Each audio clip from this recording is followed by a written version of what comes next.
On the Buzz Meter this Sunday, it was just a local scandal involving bridge traffic until a newspaper dug up evidence that Christie's aides deliberately caused a traffic nightmare in New Jersey as an act of political retaliation. Suddenly, at least according to the media, his presidential hopes for 2016 were practically roadkill.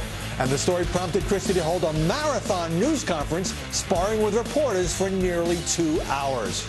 I am embarrassed and humiliated by the conduct of some of the people on my team. I am who I am, but I am not a bully. I'm sad. I'm sad. That's the predominant emotion I feel right now, is sadness. Listen, I have absolutely nothing to hide.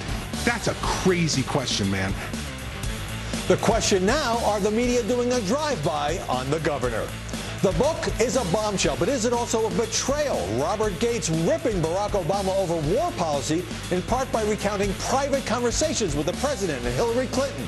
Should the former Pentagon chief be cashing in with a tell-all? The media's full-court press over Dennis Rodman and his North Korea exploits after he loses it in a CNN interview. Why exactly should we care? Plus, magazines still photoshopping anorexic models, and now there's proof of how it influences young women. Does this need to stop? I'm Howard Kurtz, and this is Media Buzz.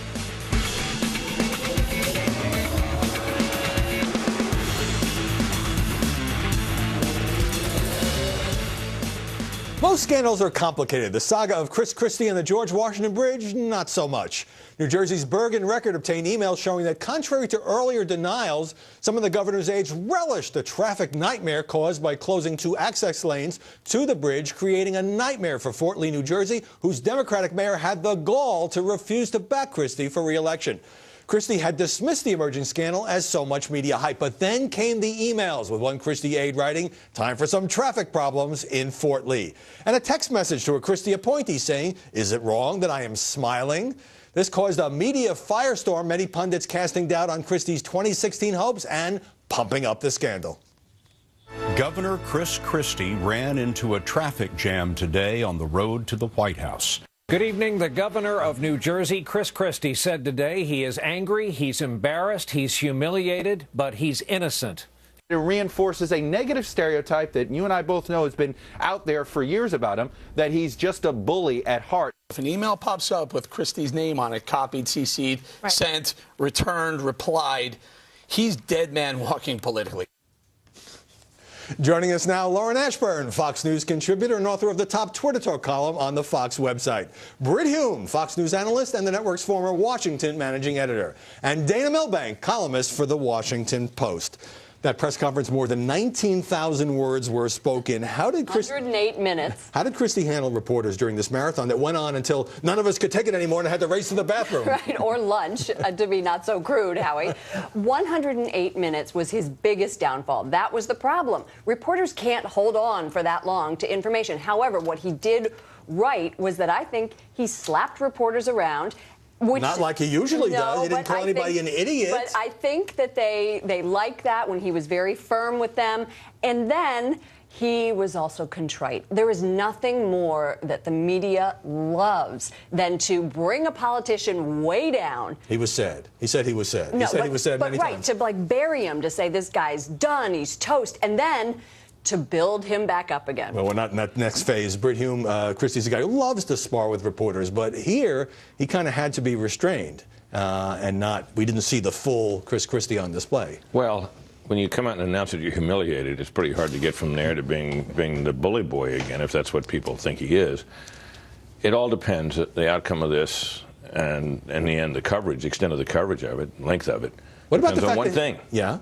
Did he tell the truth? Did he tell the truth about what he knew or what involvement he had? He said he had none and he didn't know. If anything surfaces to contradict that, that will further the story.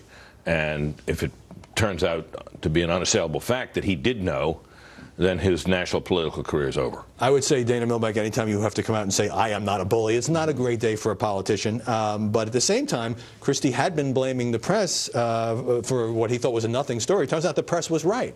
The press was right, and even in his disgrace and humiliation, he still managed to make a pretty good case for himself. Of those 19,000 words, I counted 680 of them were the word I, and many others were me and myself. Is that actually a scientific analysis? Well, we used, you know, the Word documents and did a little search. Right. So it may well, that not was be the criticism right. that it was too self-absorbed. Well, that's what I was saying. Even in sort of defeat like this, that he felt a certain self-absorption. Now, we were on this very show 2 months ago. We talked about the media swooning over Chris Christie, and that's what I think was happening this year. We were building him up, and now it's like, okay, now's the chance to take the guy down. You have so expertly set me up for my next question, which is, Christie was the press's favorite Republican. I think a lot of journalists, particularly on the East Coast, liked his sort of pragmatic Republican approach to conservative politics and his personality, and he's great copy and all of that. And now that seems to be changing. Everybody is savaging the Golden boy to piñata and punching bag, which is what, as I said earlier, people love to see. They love to see politicians getting it and getting whacked. But here's the other thing, is that the same things that people loved about Chris Christie earlier is what they hate now. So he was brash. He was a Jersey Shore kind of guy, you know, forget about it. But then... Get off the beach. Get off the beach. But then when he starts doing that in this scenario, it's a liability. And on that point, Britt, we now have all these stories popping up about, is he a bully? New York Times stories add up as bully image trails Christie. Well, L.A. Times, scandal only underscores his bully image. And there were stories about an ex-governor who was stripped of security and a senator who had a program canceled. And all these videos that you talk about, what used to be sort of Christie Unplugged, now being cited as evidence of a guy who maybe has a temperament problem. Let's put up just one of Christie's greatest hits. And let me tell you something. After you graduate from law school, you conduct yourself like that in a courtroom, your rear end's going to get thrown in jail, idiot. That was an ex-Navy SEAL who had challenged him at a town hall. So what about this bully narrative? Well, I would have to say that in this sort of feminized atmosphere in which we exist today, guys who were masculine and muscular like that in their private conduct and kind of old-fashioned tough guys run some risks. Feminized? Feminized. Atmosphere. By which you mean? By which I mean that men today have learned the lesson the hard way, that if you act like a kind of an old-fashioned guy's guy, you're in constant danger of slipping out and saying something that's going to get you in trouble and make you look like a sexist or make you look like you seem thuggish or whatever. That's the atmosphere in which he operated. This guy's very much an old-fashioned, masculine, muscular guy, and there are political risks associated with that. Maybe it shouldn't be, but that's how it is. Well, we're so used to blow-dried candidates right now, and who don't say anything that is outside of what should be political speak. And they've got their hair perfect, and, you know, if you think about Mitt Romney, the image was so carefully crafted. And they lose weight whenever it's re-election time. And Christie obviously is a big guy who has also lost weight. Now, let's talk about how much is too much, because there's starting to be a lot of chatter about that, Dana. On Wednesday, the day that those emails surfaced, but the day before the news conference that went on forever, MSNBC, it seemed to me, was covering the story every 8 minutes. CNN did a lot. Fox News did very little that first day. What's your take on it? Well, I think it follows the usual pattern. Somebody did a tally of it. It was like 2 hours and 40 minutes on MSNBC, 2 hours and 20 minutes on CNN, and 14 minutes on Fox. So I think Fox realized it had underdone things a bit and then built it up the next day. But when these things happen in reverse, when it's a Democrat on the receiving end of this, you're going to see maybe not that lopsided, but you're going to see basically the mirror image of that occurring. One Fox commentator wrote, Todd Starnes, wrote, mainstream media hyperventilating over a traffic jam. Listen, that's dead wrong, and this is why. That's a traffic jam, but that's no ordinary traffic jam, and that's no ordinary bridge. In fact, it was an on-ramp, but that's beside the point.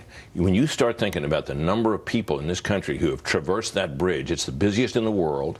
It's part of the major north-south traffic artery of the entire East Coast. and literally millions of Americans who have never lived anywhere near New York or New Jersey or Connecticut have been over that bridge. They remember it because it's so unpleasant even on the best day. And people read about this and they can remember the bridge and they can picture themselves stuck in a traffic jam there because much of the time there is a traffic jam on the best days there. So of course, my view of this is that this is something that a little bit like the IRS scandal for President Obama, people can feel it, they can imagine it, and they can feel it. If it doesn't affect them, they can imagine it affecting them. And of course, there were those callous emails in the midst of all this. Now, I worked for the Bergen Record in Hackensack eons ago, the paper that broke the story, and I covered the Port Authority at one point. It was always a century ago? Maybe half a century, and it was always been a kind of a patronage haven. But it turns out it was old-fashioned newspaper digging that cracked this story open. The Bergen Record gets the commendation of the year for this story. They started in September covering the actual traffic jam, at which point Chris Christie had this to say: it's not that big a deal just because the press runs around and writes about it, both here and nationally. I know why that is, and so do you. He said that as recently as December. December, right. That's right. And in between all of this, the Port Authority chief stonewalled. First he said he was going to say something, then he said he wasn't going to say something, he wouldn't address it. Then Christie blamed the Democrats in the beginning of December. Then the Port Authority chair was silent, and then we have this. And really, it goes to Sean Boberg, who has covered the Port Authority since 2011, for sticking with this story and continuing to push.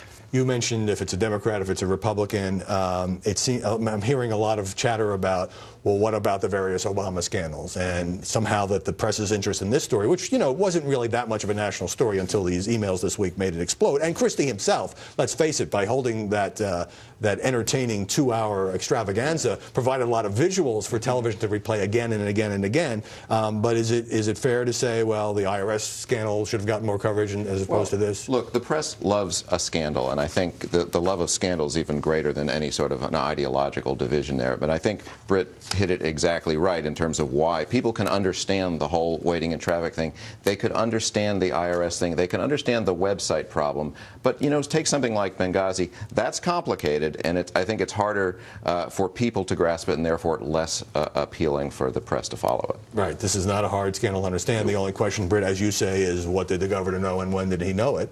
And maybe he didn't know any of it, but then you get into the press saying, was, just very briefly, did he create a culture in his office? That's right. And this is one of these, this is a sort of a new feature of our political landscape in which politicians are not only responsible for the things that they have done and they've ordered done, but they're also responsible for these more amorphous things called climates and cultures and atmospheres, for which they are also in some respect held responsible. So you can nail somebody even if they didn't actually do anything, if you can establish to the satisfaction of enough people that they created a culture and a climate and an atmosphere. The buck stops at the top. Let me get a break. Send me a tweet about our show during this hour, at Howard Kurtz. We'll read some of them at the end of the program. When we come back, did Robert Gates disclose vital information about President Obama or betray his ex-boss with that tell-all memoir? And later, new research about how photoshopping ultra-thin models actually hurts younger women.